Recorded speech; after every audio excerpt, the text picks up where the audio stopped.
In 16th century Japan, warfare between rival warlords demanded fortifications that could withstand armies numbering in the thousands. The Japanese castle evolved not as a residence but as a military machine, a layered system of walls, moats, gates, and killing grounds designed to slow, channel and destroy attacking forces. This is an exploration of how these defences functioned, from outermost barrier to central keep.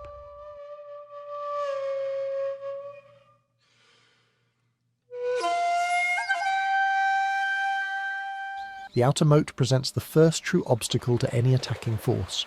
Spanning 40 metres or more, this water barrier forces armies to cross slowly, completely exposed to arrow and gunfire from the walls beyond. Swimming in armour means drowning. The earthen embankments rising behind the moat slope at severe angles, their surfaces packed smooth to deny any climbing. The narrow timber bridges offer the only crossing point, and this is intentional. These structures are designed for rapid destruction. The moment enemies commit to a crossing, defenders can cut the supports and drop the entire bridge into the water below. The first gate compresses all movement into a choke point barely 3 metres wide. Attackers who reach it must slow down and crowd together beneath watchtowers bristling with defenders. The passage beyond forces men through a tunnel-like corridor where murder holes in the ceiling allow stones, arrows and boiling sand to rain down. Emerging from this passage, attackers find themselves in an open courtyard called the killing ground. No trees, no structures, no cover of any kind, just bare earth surrounded by walls punctuated with loopholes, everyone angled downward. Beyond the checkpoint, paths curve and double back deliberately. The inner moat presents sheer stone walls rising 8 metres from the waterline, offering no handholds whatsoever. The loopholes above vary in shape, narrow rectangles for arrows, small circles precisely sized for gun barrels, all covering the approaches below. Inside the defensive walls, soldiers position themselves at the loopholes with practiced efficiency. Each opening is sized for a specific weapon. The triangular slots accept Teppo gun barrels, while rectangular openings allow archers to draw and release, without exposing more than a hand's width of their bodies. Defenders can fire continuously, while remaining almost completely protected.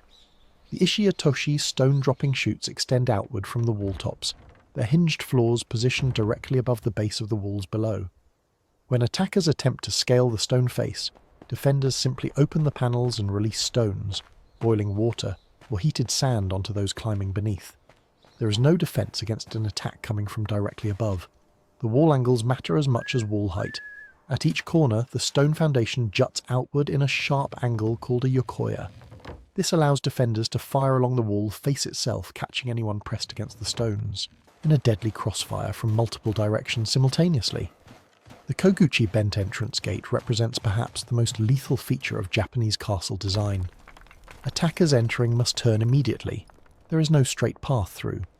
The passage twists through multiple 90-degree turns, each one breaking momentum and forcing soldiers into single file. Between the turns, a small courtyard traps anyone who makes it through the first door.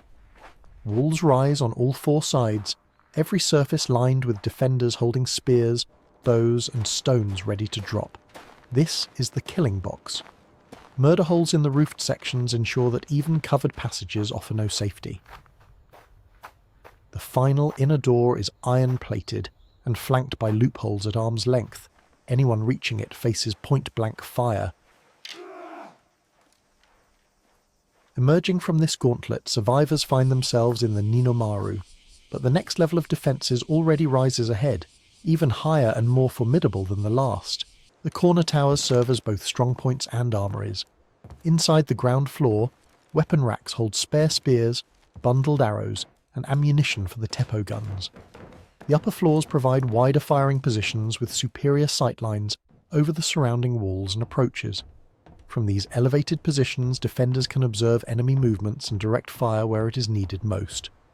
The Taman Yagura corridors connecting the towers transform the wall tops into a continuous defensive highway. Troops can relocate quickly along the entire perimeter without ever descending to ground level or exposing themselves to enemy fire. During an assault, reinforcements flow through these corridors to wherever the fighting is most intense. The Ninomaru also contains the practical infrastructure required to survive a siege. Fireproof storehouses protect rice, weapons and gunpowder from burning arrows and incendiary attacks. The thick earthen walls and heavy tile roofs can withstand direct hits from fire arrows that would destroy ordinary wooden buildings. Water determines whether a castle can hold out. Deep stone-lined wells within the enclosure ensure that defenders have access to fresh water, regardless of how long the siege lasts. Without water, even the strongest walls become useless within days. Ahead rises the Honmaru, the innermost enclosure and final defensive position.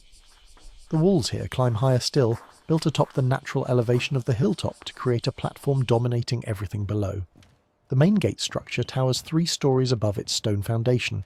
The Ottoman doors are plated entirely with iron. Fire cannot burn through them. Axes and rams must work through metal before even reaching the timber beneath. Inside, another Masugata killing box awaits, larger than before, surrounded by firing positions on multiple levels. Every surface bristles with loopholes and stone-dropping positions. Anyone who reaches this courtyard faces fire, from every direction simultaneously. The inner gate requires attackers to cross the entire killing box diagonally under sustained fire from 3 walls before they can even reach the door. Those who survive find themselves in the Honmaru, the final enclosure, smallest and highest of all. The Tenshu dominates this space. Its stone platform rises 8 meters from the Honmaru floor, built from the largest stones in the entire castle.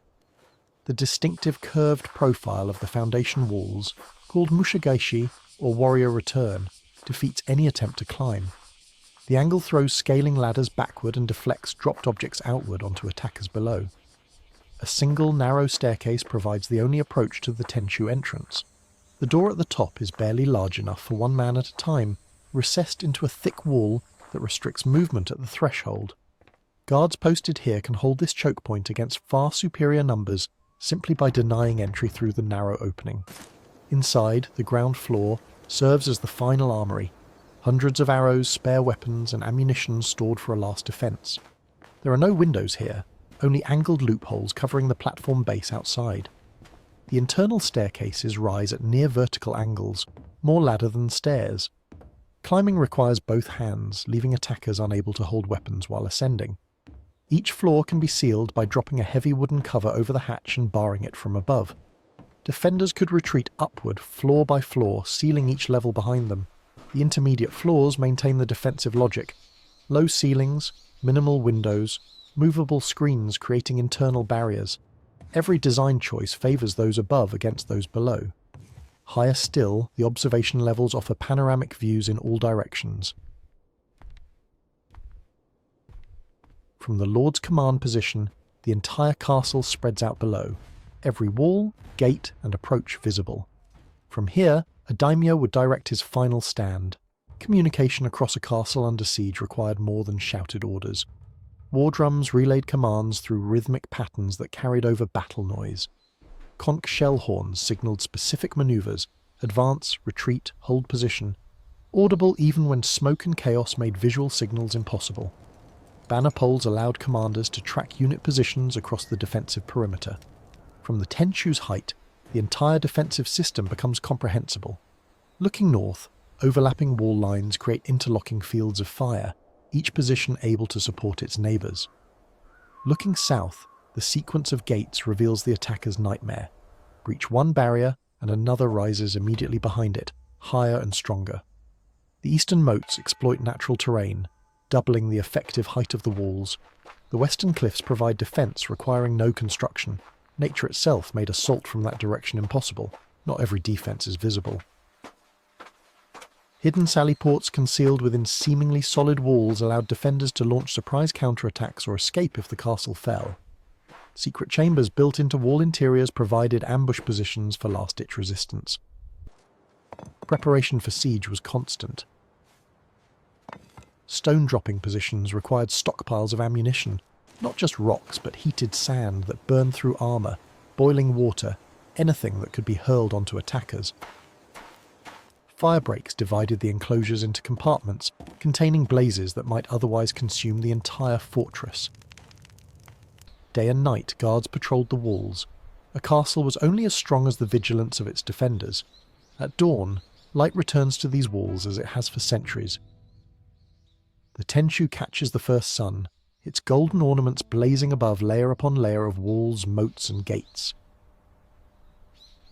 Every stone placed with one purpose, to hold against all who would take it,